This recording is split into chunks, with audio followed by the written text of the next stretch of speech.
नमस्कार मित्रांनो, जय श्रीराम. तर मित्रांनो, कधी कधी असं होतं कुटुंबामध्ये मित्रांनो, एक कुटुंब असतं, कुटुंबात नवरा बायको असतात, पण कधी कधी अशी अचिव्हमेंट येते किंवा असं हरेसमेंट होतं मित्रांनो.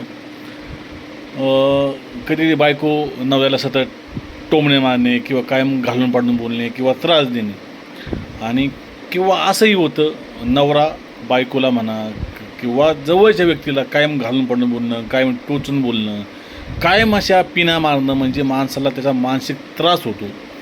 ह्या त्रासातून माणूसला इतका परिणाम होतो मित्र, त्या माणसाच्या मेंदू, माणूस कोमात गेल्यासारखं होतं मित्रांनो.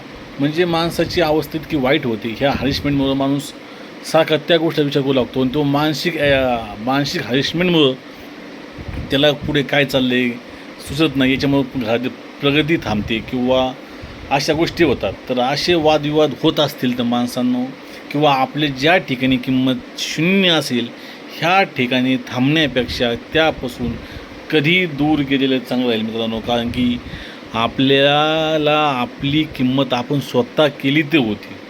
नाही तर काय अर्थ आहे मित्रांनो सांगा. एखाद्या घरामध्ये जर एखादा पुरुष त्याच्या बायकोला सारखा घालून पाडून बोलणं झालं, प्रत्येक वेळेस टोचून बोलणं झालं, त्याचा आघात मानसिक मना होत असतो.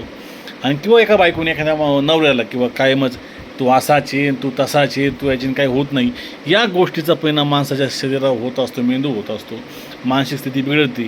तर असं असेल तर त्या व्यक्तीपासून लांब जाणं कधी चांगलं किंवा त्या व्यक्तीपासून दूर राहिलेलं कधी चांगलं राहील असं मला वाटतं, म्हणून मी ही कथकथ तुम्हाला व्यक्त करतो.